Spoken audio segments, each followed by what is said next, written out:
Hey, it's Zeph, and welcome to Kerbal Space Program.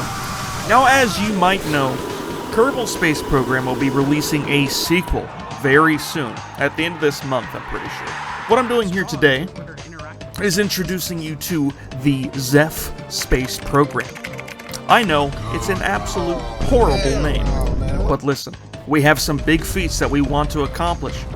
And I'm not talking about those things that are on the bottom of your legs. Oh my. What I will be doing is playing the Science Career Mode, and we will be making it all the way through the normal tech tree. However, I have added in an interstellar tech tree, which is only because Kerbal Space Program 2 will feature interstellar stuff. There are a few other goals we have for this playthrough. Number 1, set up a research base on Elu, and to plant a flag on almost every planet. Now with that out of the way, let's get into it. Starting off in Kerbal Space Program Science Mode meant I had no access to any of the advanced parts such as large rocket boosters, or just rocket nozzles or thrusters in general. So, with the last 2 brain cells I had, I put together this monstrosity, which I named the Long Bois of Science. And for any of those that are looking at this rocket ship and being like, that looks familiar, I'd like to tell you that no, I did not steal this idea from a frog-like man. I swear. Now with the rocket built, it was ready to launch. 1, 0.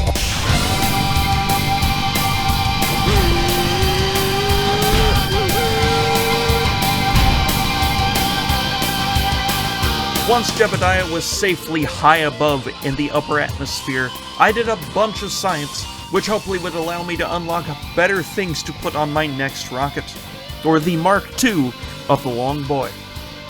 After that, I then prepared to land. Alright, this beast. Get down. Hopefully this works. Otherwise, we're in a bit of trouble.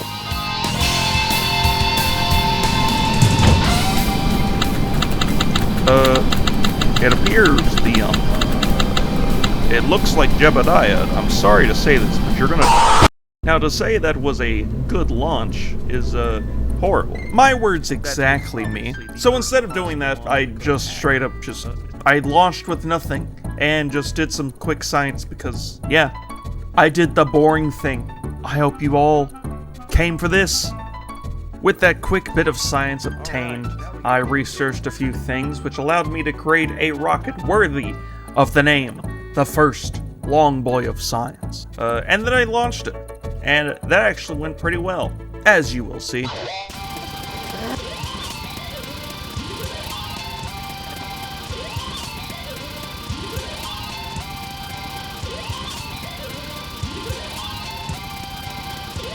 With a successful splashdown, this meant the first true launch of this space program was a success. Can I get a round of applause, please? Come on. We did it. All thanks to Jebediah. And for those that are wondering, why is Jebediah still there? Yeah, I'm gonna tell you the rules now, instead of at the beginning. The main rule that I've been enforcing throughout this whole playthrough has been I can restart from the landing pad, but I try not to save, and only save before or after I launch. This could lead to many issues in the future, but I'm up for the task. Plus, if I were to do literally the exact same thing that Frogman did, I'd probably be accused of just stealing content. And I'm really trying not to do that, since he's like known for Kerbal Space Program, so I'm really trying to tread lightly, but who knows? Maybe everyone actually is liking this. Anyway, back to this. After a wonderfully successful mission, I researched advanced rocketry and survivability to help better what would be the Mark II of the first Long Bois of Science. With 4 large solid rocket boosters and 2 main rocket engines, it was going to get us places.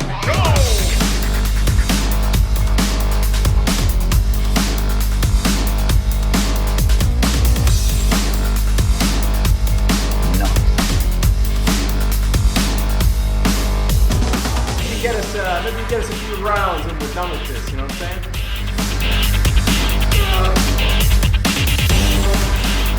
The mission was a success, ending in a wonderful splashdown. I retrieved more science, researched more science equipment, such as the Science Junior, and started work on the first Long Bois of Science, Mark III.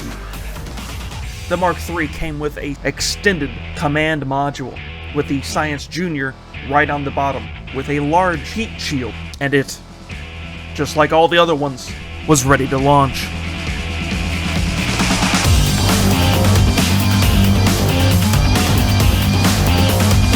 That's so good. I don't know how this works, but it's working.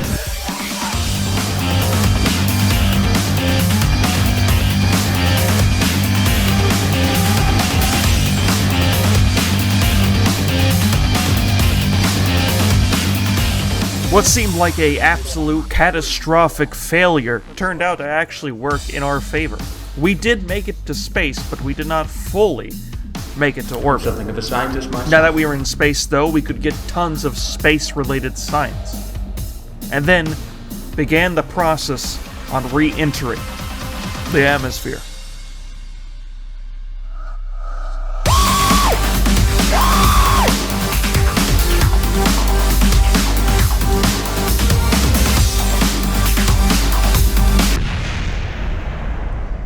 It was perfect, but no, you just had to blow it up. You!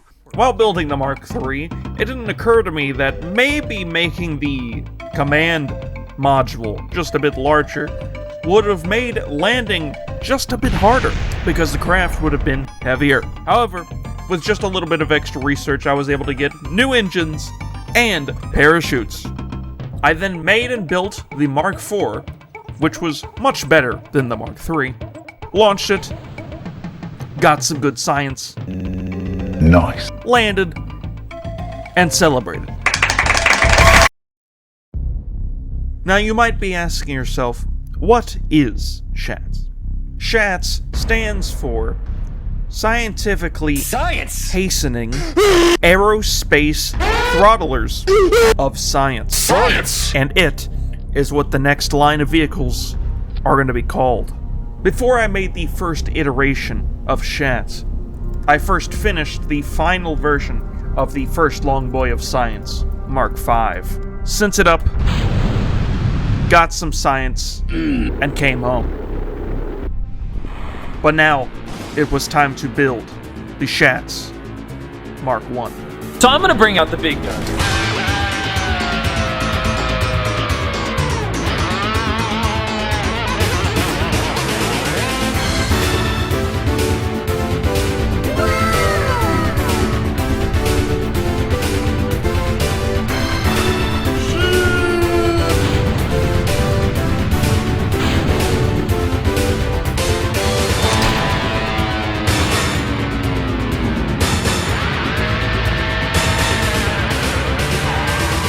Oh my.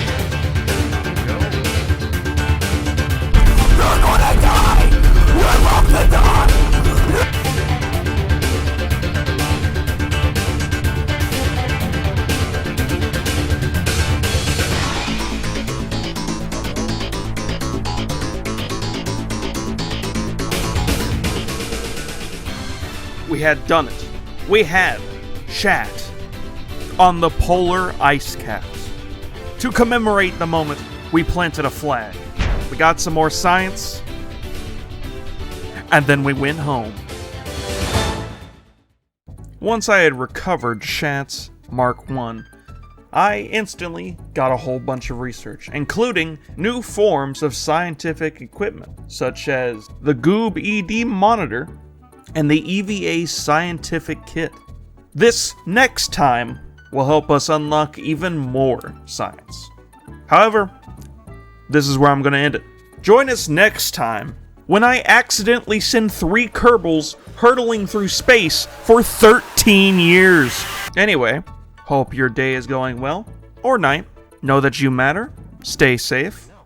I love you guys, and I'll see ya.